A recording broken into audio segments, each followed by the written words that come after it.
శ్రీకృష్ణ పరమాత్మ గోవింద. రాధే కృష్ణ. అందరికీ ఉగాది నామ సంవత్సర శుభాకాంక్షలు.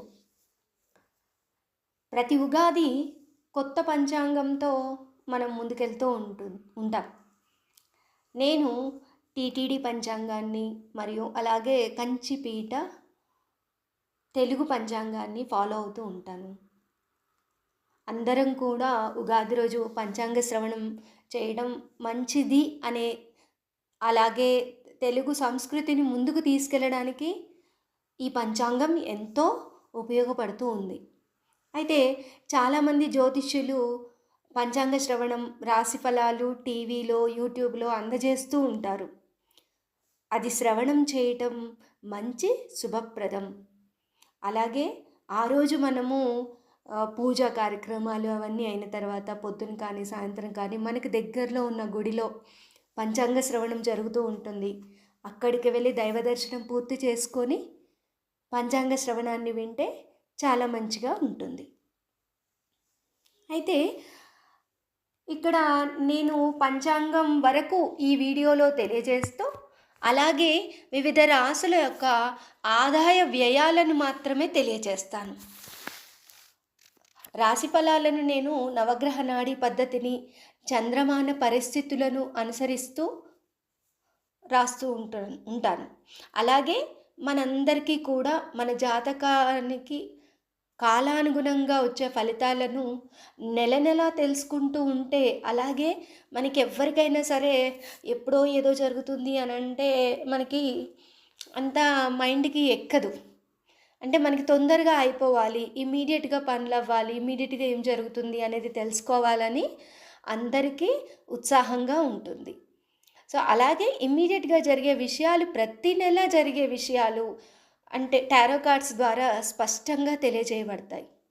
అంటే అది యూనివర్సల్గా చాలామందికి పాజిటివ్గా ఉంటే పాజిటివ్ ఫలితాలు, నెగిటివ్గా ఉంటే నెగిటివ్ ఫలితాలు చూపిస్తూ ఉంటాయి. అలాగే చంద్రుని యొక్క వృద్ధిని బట్టి మన ఆలోచనలు మారుతూ ఉంటాయి. కాబట్టి టారో కార్డ్స్ గైడెన్స్ ద్వారా ప్రతి అమావాస్య తర్వాత వచ్చే పాడ్యము నుండి, అంటే ఈ ఉగాది నుండి వచ్చే నెల అమావాస్య తర్వాత వచ్చే పాడ్యమి దాకా ప్రతి నెల అలా టారో గైడెన్స్ ఇద్దాము. న్యూ మూన్కి అనుకుంటున్నాను, ప్రతి న్యూ మూన్కి. మీ అందరికీ న్యూ మూన్ టారో గైడెన్స్ కావాలి అనుకుంటే మీ అభిప్రాయాన్ని తప్పకుండా కామెంట్ చేయండి. సో నేను ప్రతి నెల గైడెన్స్ ఇస్తాను, రాసుల వారీగా కానీ, లేదు అని అంటే డేట్ ఆఫ్ బర్త్ వైజ్గా కానీ, అండ్ 1వ నెంబర్ 2వ నెంబర్ అలా కానీ ప్రతి నెల గైడెన్స్ ఇస్తూ ఉంటాను. సో మీ యొక్క అభిప్రాయాన్ని తప్పకుండా కామెంట్ చేయండి. ఇయర్లీ ఫలితాలు సూర్యగమనం ప్రకారంగా జనవరిలో ఇచ్చాను. ఆ వీడియోలో మీరు చాలామంది చూసే ఉంటారు. సమయం సరిపోకపోవడం వల్ల ఉగాది రాశుల ఫలితాలు పర్సనల్గా శ్రమించి రాయలేకపోయాను.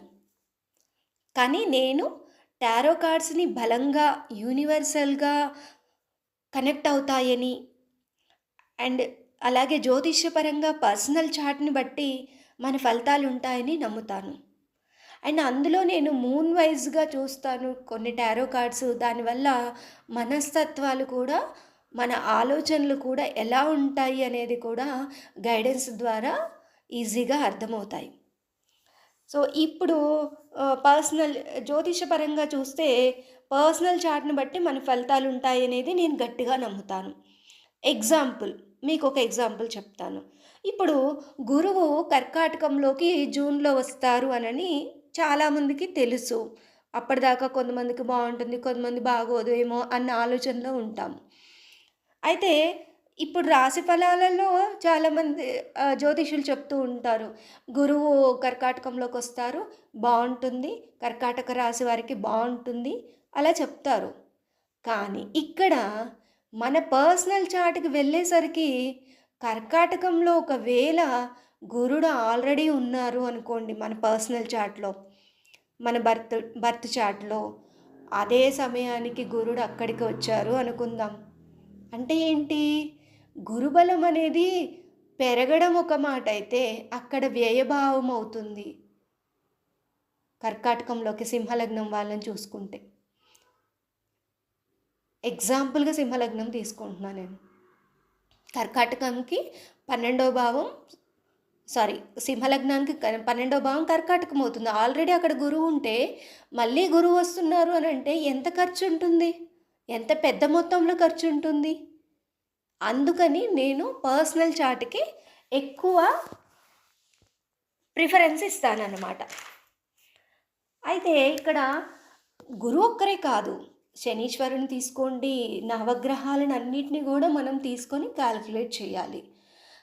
అందుకోసమని నేను ఈ రీడింగ్స్ అనేవి, గైడెన్స్ అనేది ప్రతి నెల కూడా మారుతూ ఉంటాయి కాబట్టి, మన జీవన శైలిలోకి మనకు ఉపయోగపడే విధంగా, మనకు అవసరమైనవి అంటే కెరీర్ పరంగా, అంటే జాబు, బిజినెస్, మనీ ఇలాంటివి కొన్ని పాయింట్స్ తీసుకొని, రిలేషన్స్ ఇలాంటివి తీసుకొని ప్రతి నెల గైడెన్స్ ఇద్దామనుకుంటున్నాను. ఖచ్చితంగా మీ అందరికీ కూడా ఉపయోగపడుతుంది అనుకుంటున్నాను. మీ అభిప్రాయాన్ని తప్పకుండా కామెంట్ చేయండి. సో ఇక్కడ ఈ పరాభవనామ సంవత్సరానికి పంచాంగ శ్రవణము శ్రీ కంచిపీఠ పూజ్య గురువులకు పాదపద్మములకు నమస్కరిస్తూ, వారు పుస్తకం ద్వారా తెలిపిన పంచాంగాన్ని మీకు తెలియజేస్తున్నాను. పర అంటే పరదేవత. ఆ కామాక్షిదేవి అమ్మ లలితా స్వరూపిణి పరదేవతాయ నమః అంటారు. భవ అంటే భవాయ నమః అంటారు, అంటే ఆ శివులవారు. ఈ ఉగాదికి లలితాదేవి అమ్మ పల్లకిలో భక్తజనులకు సందర్శనమిస్తున్నారు, అంటే పల్లకిలో వస్తున్నారు ఈ పరాభవనామ సంవత్సరంలో. మరియు అలా భక్తజనులని సందర్శనార్థము పల్లకి రూపంలో ఉంటారట. అలాగే తిరిగి వెళ్ళేది గజవాహనంపై వెళ్తారట. ఇక రాజు, మంత్రి ఇలా మనం చూసుకుంటే ఆకాశస్థ గ్రహ మంత్రివర్గాన్ని చూస్తే ఈ సంవత్సర రాజు మన గురువు బృహస్పతి గారు. మంత్రి పదవి కుజభగవానులకు, సేనాధిపతి చంద్రుడు, ధాన్యాధిపతి బుధుడు, పశుపాలక వర్గానికి శ్రీకృష్ణుడే అధిపతి అయ్యాడు. ఇలా ఈ పరాభవనామ సంవత్సరం ఈ ఆధిపత్య వర్గంతో ముందుకు వెళ్తూ ఉంటుంది.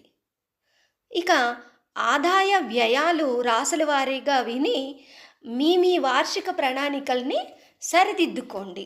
అంటే మన ఆదాయాన్ని, వ్యయాన్ని, ఖర్చులు, ఆదాయాలను బట్టి మనం ఈ సంవత్సరం మనీ పరంగా కానీ, మనం ఖర్చు చేసేది కానీ, కొనేవి కానీ ప్లాన్ చేసుకోవచ్చు అని చెప్తున్నాను.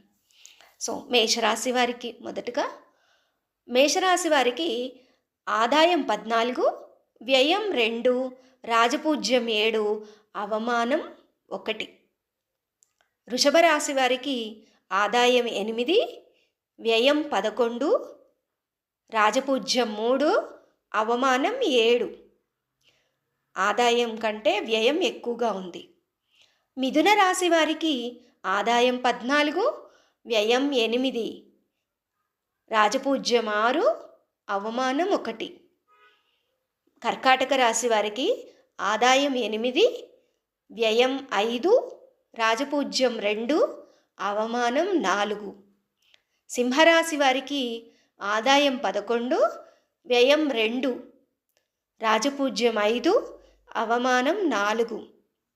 ఖర్చు తక్కువగా ఉంది సింహరాశి వారికి. కన్యరాశి వారికి ఆదాయం 14, వ్యయం 8, రాజపూజ్యం 1, అవమానం 7. కన్యరాశి వారికి అవమాన భాగ్యం 7 ఉంది, కొంచెం జాగ్రత్త వహించండి. తులారాశి వారికి ఆదాయం 8, వ్యయం 11, రాజపూజ్యం 4, అవమానం 7. అవమానం తులారాశి వారికి కూడా కొంచెం ఎక్కువగా ఉంది, ఖర్చు కూడా ఎక్కువగా ఉంది, కొంచెం జాగ్రత్త పడండి. వృశ్చిక రాశి వారికి ఆదాయం 14, వ్యయం 2, రాజపూజ్యం 7, అవమానం 3. ఖర్చు చాలా తక్కువగా ఉంది, ఆదాయం బాగుంది. మీ వార్షిక ప్రణాళికల్ని సరిదిద్దుకోండి, మంచిగా ప్లాన్ చేసుకోండి. ధనురాశి వారికి ఆదాయం 11, వ్యయం 8, రాజపూజ్యం 3, అవమానం 3. రాజపూజ్యం అవమానం సమానంగా ఉన్నాయి. మకర రాశి వారికి ఆదాయం 5, వ్యయం 11, రాజపూజ్యం 6, అవమానం 3. ఖర్చులు ఎక్కువగా ఉన్నాయి మకర రాశి వారికి. కుంభరాశి వారికి ఆదాయం 5, వ్యయం 11, రాజపూజ్యం 2, అవమానం 6. కుంభరాశి వారికి కూడా ఖర్చులు ఎక్కువగా ఉన్నాయి, అవమానం కూడా కొంచెం ఎక్కువగా ఉంది, జాగ్రత్త వహించండి. మీనరాశి వారికి ఆదాయం 11, వ్యయం 8, రాజపూజ్యం 5, అవమానం 6. సో ఇవి మన వార్షిక ప్రణాళికలకు ఉపయోగపడతాయి అనుకుంటున్నాను. నవగ్రహ నాడీ ద్వారా మీ జాతక ఫలితాలను తెలుసుకోవడానికి, అలాగే టారో కార్డ్స్ ద్వారా గైడెన్స్ తెలుసుకోవడానికి నా ఈ నెంబర్కి సంప్రదించండి. రాధే కృష్ణ. అందరికీ ఉగాది నామ సంవత్సర శుభాకాంక్షలు మరొక్కసారి అందరికీ. హరే కృష్ణ హరే కృష్ణ.